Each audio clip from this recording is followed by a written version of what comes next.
अस्सलाम वालेकुम। 10th class biology chapter number 14 reproduction pollination. Pollination आपको डिफाइन आ सकती है कि व्हाट इज पॉलिनेशन, तो आप कहेंगे pollination is define as the transfer of pollen grain. Pollen grain को आपने ट्रांसफर करना है फ्रॉम फ्लावर्स एंथर। एक पौधे एक फ्लावर में ही आपने उसे ट्रांसफर करना है, फ्लावर के एंथर से उसके स्टिग्मा में। बस आपने क्या कहना है, द ट्रांसफर ऑफ पोलन या transfer of pollen grain from flowers anther to stigma. पौधे के एंथर से उसे स्टिग्मा में ट्रांसफर करना है, इसको क्या कहेंगे, पोलिनेशन। तो अगर आपसे कहा जाए पोलिनेशन के टाइप्स, तो आपने कहना है पोलिनेशन दो तरह की है, self pollination and cross pollination. अगर आपको इसमें डिफरेंस आया तो भी आपने बताना है कि सेल्फ पोलिनेशन क्या है, क्रॉस पोलिनेशन क्या है। Cell pollination, the transfer of pollen grain from anther to stigma, same flower or other flower of same plant। उसमें वो एक ही फ्लावर में हो सकता है, ठीक है, उसी फ्लावर में यहाँ होगा या उसी पौधे के किसी और फ्लावर में हो जाएगा, सेम रहेगा, ठीक है।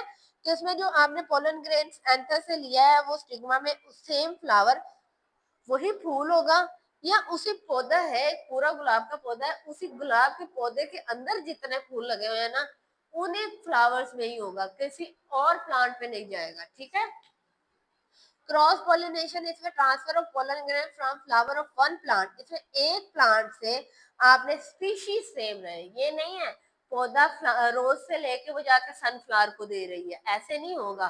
फिर रोज और सनफ्लावर एक अजीब ही चीज निकलेगी और ये ऐसे पॉलिनेशन नहीं होगी। पहले वाले में मैंने कहा पौधा एक ही है, या तो उसी के गुलाब का पौधा है ना, तो उसने गुलाब को ही दे दिया, उसी फूल को दे दिया या किसी और फूल को दे दिया। लेकिन इसमें मैंने कहा कि गुलाब का कोई भी पौधा हो सकता है, वो उससे कितना ही दूर लगा हो, लेकिन हो वो गुलाब ही हो, जैस्मीन या सनफ्लावर ना हो, स्पीशी चेंज ना हो, ठीक है। उनका कहना है कि एक पौधे से दूसरे पौधे पे चेंज करना, लेकिन एक ही स्पीशी हो। Cross pollination is brought about various agencies like, अब ये कैसे जाएगा एक जगह से दूसरी जगह, थ्रू विंड, हवा के जरिए जाता है, बीज पानी के जरिए जाता है, बीज मक्खियों के जरिए जाएगा, बैट्स और कुछ और एनिमल हैं, जैसे कि उनमें इंसान भी आ जाते हैं, इंसानों के कपड़ों के साथ टच हो जाना, हाथों के साथ टच हो जाना, कोई भी, ये सारे वेक्टर्स हैं जो पोलन को एक जगह से दूसरी जगह भेजेंगे। इंसेक्ट पोलिनेटेड और विन पोलिनेटेड, जो इंसेक्ट के थ्रू या हवा के थ्रू जा रहे हैं, इनमें उन्होंने एक डिफरेंस बताया है, वो हम डिस्कस करते हैं। जो इंसेक्ट हैं वो क्या कहते हैं, इंसेक्ट पोलिनेटेड फ्लावर जो हैं, वो फ्लावर जिनमें इंसेक्ट ट्रांसफर करते हैं बेटे, उनका साइज बड़ा होता है, जबकि जिनमें हवा करती है उनका साइज छोटा होता है। हवा इतना बड़ा उठा के नहीं पोलन ले जा सकती, तो उसका साइज छोटा होता है, जबकि इंसेक्ट जो है उसका साइज बड़ा होगा, उस पोलन का जो इंसेक्ट ट्रांसफर कर रहा है। कलर, इंसेक्ट जो है ना बेटे, वो ब्राइट कलर की तरफ ना अट्रैक्ट होते हैं, डार्क कलर उसे अट्रैक्ट करते हैं, अपनी तरफ खींचते हैं, तो पेटल ब्राइट कलर होगी, जबकि जो हवा है उसका डल कलर होगा, क्योंकि हवा अट्रैक्ट नहीं हो रही, वो बस उड़ा के लेके जा रही है, कोई भी कलर हो। नेक्टर की बात करें तो ये नेक्टर बनाएगा, वो नेक्टर नहीं बना सकता। फ्लोरल अरेंजमेंट, पौधे की अरेंजमेंट कैसे हुई है, फूल कैसे अरेंज हुआ है, तो इनका कहना है कि जिस फूल का मुंह ऊपर की तरफ हो, अपवर्ड हो, वो इंसेक्ट उसे अट्रैक्ट करेगा, लेकिन जो नीचे की तरफ है उसे क्या करेगा, हवा अट्रैक्ट करेगी। स्टेमन और स्टिग्मा जो है वो रिंग के अंदर होना चाहिए, अनक्लोज होना चाहिए, किसके लिए, इंसेक्ट के लिए, जबकि प्लांट्स के लिए वो खुला हो, ठीक है, हवा के लिए, सॉरी। पोलन ग्रेन जो है इसमें वो हैवी भी हो सकता है, स्टिकी हो सकता है। इंसेक्ट ने जो उठाना वो स्टिकी हो, वो उसके साथ चिपके, ठीक है, एक इंसेक्ट है उसके साथ चिपकेगा तो दूसरी जगह लेके जा सकेगा, जबकि दूसरा जो है जो हवा ने लेके जाना है वो लार्ज नंबर हो सकता है, लाइट स्मूथ सरफेस, उसकी सरफेस स्मूथ होगी, नर्म होगी। स्टिग्मा जो है pin head shaped, no branches, इसकी स्टिग्मा की कोई ब्रांच नहीं होनी चाहिए, जबकि दूसरे वाले की उन्होंने कहा है कि कैचेस बाय ब्रांचेस। ये था पोलन ग्रेन, इतनी समझ आ गई आपको। अब हम पढ़ते हैं, इसमें एग्जांपल दिए हैं, जो इंसेक्ट जो बटर कप, रोज, वेल फ्लावर और सनफ्लावर और ऑर्चिड, ये सारे कौन करेगा, इंसेक्ट लेके जाता है इनके पोलन। हवा में जो लेके जाते हैं ग्रास, हेजल, विल्वो, कॉर्न। अब हमने पढ़ना है कि एक जो बीज है वो कैसे बनता है और उसकी शक्ल कैसी नजर आती है। हम सब जानते हैं कि फर्टिलाइजेशन जब होती है फीमेल में क्या बनता है, गमीटोफाइट, फिर जाइगोट और फिर डिवाइड होकर रिपीटेडली बाय माइटोसिस और develop into an embryo. Mitosis वो होती है जिसमें रिप्रोडक्शन आगे एक नई जनरेशन प्रोड्यूस होती है। तो उन्होंने कहा है कि जब फीमेल में क्या होगा, फर्टिलाइजेशन होगी फीमेल में,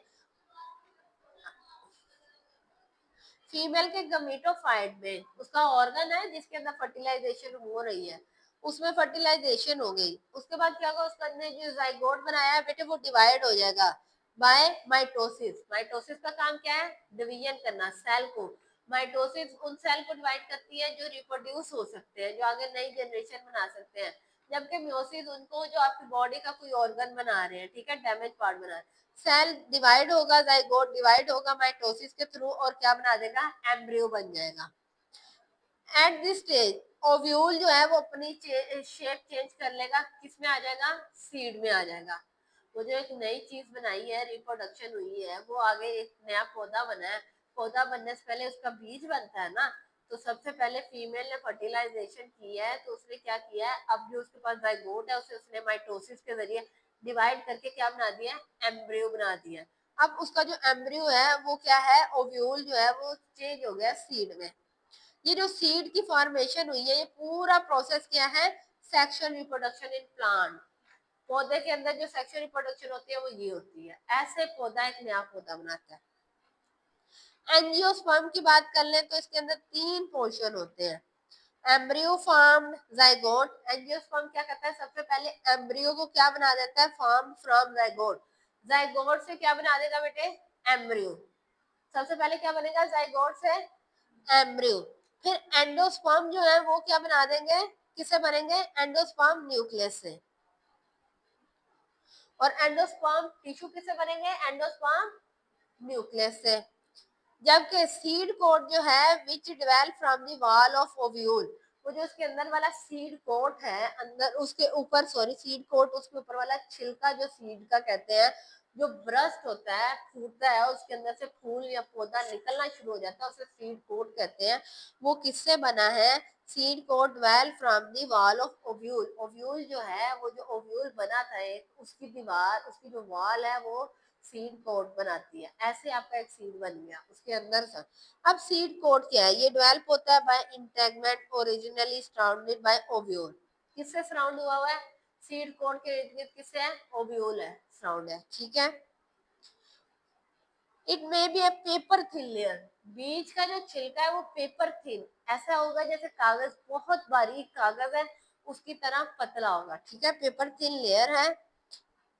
और थिक भी हो सकता है और हार्ड भी हो सकता है, ठीक है। जैसे कि एक कोकोनट है, कोकोनट के ऊपर वाला उसका जो सीड कोड है, वो भी तो सीड है ना कोकोनट, वो इतना हार्ड होता है कि उसे बहुत जोर से मारे तो फूटता है। जबकि एक मूंगफली का दाना है तो वो उसे तो हाथ लगाते ही वो उतर जाता है, ठीक है। तो ऐसे आपने याद रखना है। सबसे पहले आपने कहना है कि ये किससे बनेगा, फ्रॉम दी इंटेगमेंट से बनेगा जो सराउंड किए हुए हैं ओव्यूल, जो ओव्यूल के इर्द गिर्द उसका जो है उससे ये बनेगा, ओव्यूल की जो वॉल है उससे ये बनेगा। दूसरा बेटे ये क्या है, इतना थिन होगा, या थिन भी हो सकता है, थिक भी हो सकता है, हार्ड भी हो सकता है। एग्जाम्पल मैंने अभी आपको दे दी। उन्होंने कहा सीड कोट जो है, क्या काम है इसका, कोट प्रोटेक्ट करेगा। सीड के अंदर जो एम्ब्रियो है उसे इसने क्या करना है, प्रोटेक्ट करना है किसी भी किस्म की इंजरी से या उसे मर जाने से, डाइंग आउट। बाहर देखो टेम्परेचर होगा, बहुत बुरा टेम्परेचर, हार्श टेम्परेचर, कोई इंजरी हो सकती है, कोई चीज से टच हो, सीड एम्ब्रियो तो मर गया, सीड खत्म। लेकिन उसके ऊपर एक कोट चढ़ा होता है, एक लेयर चढ़ी होती है, वो सीड को क्या, उसके एम्ब्रियो को क्या कर रहा है, प्रोटेक्ट कर रहा है, उसकी हिफाजत कर रहा है। देयर इज अ स्कार, एक छोटा सा स्कार होता है, ठीक है, एक छोटा सा निशान होता है सीड के ऊपर, आपने देखा होगा, ठीक है। कोई भी सीड आप देखो उसके ऊपर एक छोटा सा निशान होगा जिसमें से वो निकलेगा, प्लांट निकलता है, उसे हीलम कहते हैं, ठीक है। कोई भी आपने सीड जाके ऑब्जर्व करना है, उसके ऊपर एक छोटा सा आपको निशान नजर आएगा, उसमें से पौधा निकलता होता है, उसे हीलम कहेंगे, ठीक है। Where the seed attach to ovary, ये वो चीज है जहाँ पे सीड जो है वो ओवरी वाल के साथ अटैच है। नहीं, ओव्यूल अलग है, ओवरी अलग है, ठीक है, मैं बता। एट वन एंड ऑफ हीलम, हीलम की एक एंड पे बच्चे ये देखो ना, ये है, ये उसकी एक बादाम है, बादाम की एक नोक ऊपर वाली और एक उसके जो नीचे आपको नजर आ रहा है उसके नीचे वाली शेप, उसको आप कहोगे हीलम। वो ओपनिंग है ना, वहां पे थोड़ा सा आपको सुराख में स्कार, एक निशान नजर आएगा। ये वहां पे वो जो है वो जुड़ा हुआ है एम्ब्रियो किसके साथ, सीड जो है वो जुड़ा हुआ है फ्रूट के साथ, ओवरी की वाल के साथ। उसकी एंड पे माइक्रोफाइल होगा, ये सेम ओपनिंग है जिसमें से वो ट्यूब जो है एंटर हुई है। एक क्या है बच्चे, जो ऊपर वाला है ना, ये जो है ये नीचे वाला हीलम है, यहाँ से वो अटैच है, सीड अटैच है ओवरी की वाल के साथ। जबकि दूसरे वाला वो है जिसमें वो ओवरी उसके अंदर गई है, ओवरी भी तो उसके अंदर गई है ना दूसरी एंड पे, माइक्रोफाइल। सेम ओपनिंग, ये वो ओपनिंग है थ्रू विच, जिसमें से जो पोलन ट्यूब है वो ओव्यूल में एंटर हुआ। वो जो पोलन ट्यूब, पोलन एक जगह से दूसरी जगह गई है, पोलन उसमें जाने से पहले एक ट्यूब्यूल में से गुजरती है, एक ट्यूब होती है उसमें से गुजरती है। वो जो ट्यूब है ये उसे कहा गया, वो ट्यूब है, ये इसमें से ओव्यूल गुजरता है, ठीक है। सीड इसको यूज करता है for the absorption of water, और सीड इसमें से पानी को अपने अंदर एब्जॉर्ब करता है। इसको क्यों यूज करता है, पानी को एब्जॉर्ब करने के लिए। आपको सीड कोड की समझ आई है। अब एम्ब्रियो की बात करते हैं। अब सीड कोड के अंदर उसका एम्ब्रियो, एम्ब्रियो क्या है, ये इमेच्योर प्लांट है, अभी मेच्योर नहीं हुआ, अभी पौधा बड़ा नहीं हुआ, छोटा सा पौधा है। किससे बना हुआ है, रेडिकल से बना है, प्लूमा से बना है और कोटिलीडोन से बना हुआ है, ठीक है। रेडिकल, प्यूमा और कोटिलीडोन ये इसके अंदर वाले हिस्से हैं, इसके पोर्शन है, एम्ब्रियो के अंदर है, ठीक है। रेडिकल क्या है, radical of embryo develop into, जो नई रूट्स निकलती हैं, वो जो जड़ें निकलती हैं वो किससे निकलती हैं, रेडिकल से। रेडिकल जो है ये नई जड़ें बनाता है, जबकि प्लूमा जो है ये नई उसकी शूट, उसकी शाखें बनाता है, ठीक है। अब embryonic stem above the point of attachment is cotyledon. Cotyledon आपको पता है सीड की लीव, सीड लीव, पत्ते के बीज कैसे होंगे, पौधे, सॉरी, बीज के पत्ते कैसे होंगे, ये उसका क्या डिसाइड करता है, कोटिलीडोन। आपने देखा होगा कुछ बीज ऐसे हैं जो दरमियान में से कट हो जाते हैं, बादाम है वो अलग हो जाता है, खजूर की गुठली अलग होती है आपस में, नहीं। ऐसे ही बहुत सारे सीड आपने देखे होंगे जो सेपरेट हो सकते हैं और कुछ नहीं हो सकते। बादाम का सीड तो आपने देखा है ना, दो हिस्से हो जाते हैं, दरमियान में उसकी नेचुरल कटिंग है, डिवीजन है, नेचुरल डिवीजन है, खुद ब खुद बादाम अलग हो जाता है। खजूर को आप बहुत ज्यादा उसको मारोगे या काटोगे, बहुत फोर्स लगाओगे, फिर वो टूटेगा, अलग नहीं होगा, वो टूटेगा, उसे कोटिलीडोन कहते हैं। और ये सिलेक्ट करेगा कि उस पत्ते की शेप कैसे है, कोटिलीडोन, डाइकोटिलीडोन और मोनोकोटोन, ठीक है, डाइकोट और मोनोकोट। तो उनका कहना है एपिकोटोन, द एमरिक स्टेम, वो स्टेम जो अबव होगी अटैचमेंट ऑफ कोटिलीडोन, कोटिलीडोन के ऊपर से जो अबव उसके अटैचमेंट होगी इसको एपिकोटिलोन कहेंगे। ये जो embryonic stem below the point, वो जो अटैचमेंट के नीचे, जहाँ से अटैचमेंट है उसके नीचे वाली साइड पे जो स्टेम उगेगी उसको आप क्या कहोगे, हाइपोकोटिलोन। जैसे मैंने आपको बताया था, जैसे कालू है उसे जमीन में बहुत बीज दिया जाए तो वो नीचे की तरफ ग्रो करेगा, उसके अंदर ग्रो करेगा, ठीक है। ऐसे ही एक गुलाब है वो ऊपर की तरफ जाएगा, तो ये डिफरेंस है। ये क्या करते हैं, with in the seed, seed ने अपने अंदर न्यूट्रिएंट को स्टोर किया होता है, उसे खाना पीना भी तो चाहिए, सीड के अंदर न्यूट्रिएंट्स होते हैं, वो वहां से ही लेता है अपने न्यूट्रिएंट्स, एनर्जी स्टोर करता है न्यूट्रिएंट्स को फॉर सीडलिंग। वो जो सीडलिंग क्या है, एक छोटे से पौधे को सीडलिंग कहते हैं। उस बीज में से इतना सा जो पौधा निकलेगा उसे आप सीडलिंग कहोगे, तो सीड ने उसे अपने अंदर न्यूट्रिएंट्स स्टोर किए ताकि सीडलिंग को ग्रो करे, किससे, एम्ब्रियो में से, वो जो एम्ब्रियो उसमें से सीडलिंग पौधा बनाए। एंजियोस्पर्म में the store food is drive from endosperm tissue. वो जो हमने दरमियान में पढ़ा था कि एंडोस्पर्म बनेगा, एंडोस्पर्म टिश्यू बनेंगे एंजियोस्पर्म न्यूक्लियस से, उसका काम क्या है, न्यूट्रिएंट्स देना है, पौधे को ग्रो करने के लिए न्यूट्रिएंट्स देना इसी का काम है, ठीक है। ये जो टिश्यू होते हैं ये रिच इन ऑयल, इनके पास बहुत ज्यादा क्या होता है, ऑयल होता है, स्टार्च होता है, प्रोटीन होता है इन टिश्यूज के पास, एंडोस्पर्म के पास। तो इन मैनी सीड, बहुत सारे सीड में जो फूड है एंडोस्पर्म की वो एब्जॉर्ब होती है और स्टोर होती है, कहाँ से, बाय कोटिलीडोन। कोटिलीडोन का काम है, सबसे पहले मैंने आपको पढ़ाया उसके तीन पोर्शन है, सीड कोट, उसे प्रोटेक्ट करेगा, ठीक है, ये बताया मैंने आपको, एक तरह से प्रोटेक्ट करेगा। एम्ब्रियो मैंने बताया, एम्ब्रियो में से पौधा निकलेगा। और इसके अलावा जो एंडोस्पर्म हमने पढ़ा, ये एंजियोस्पर्म, उसका क्या काम है? उसका काम है फूड देना। पौधे ने जब उस सीड ने बड़ा होना है, ठीक है, तो वो जो उसके अंदर ऑयल स्टोर होगा, स्टार्च और प्रोटीन स्टोर होगा, ताकि जब वो बड़ा हो जाए सीड जो है उसको वो फूड ले सके और अपने अंदर क्या कहते हैं उसे ग्रो कर सके। ये सीड वो कब लेता है? ये वो एंडोस्पर्म से एब्जॉर्ब कर लेता है और इसे अपने अंदर संभाल के रख लेता है एक सीड, ताकि जब मैं ग्रो करूं तो मैं इस न्यूट्रिएंट्स को, इस एनर्जी को यूज कर सकूं। आपको समझ आ गई सीड कैसे डेवलप होता है? ठीक है, कल हम पढ़ेंगे सीड की जर्मिनेशन, आगे सीड में से पौधा कैसे निकलेगा और कौन कौन सी कंडीशन उसे रिक्वायर होंगी।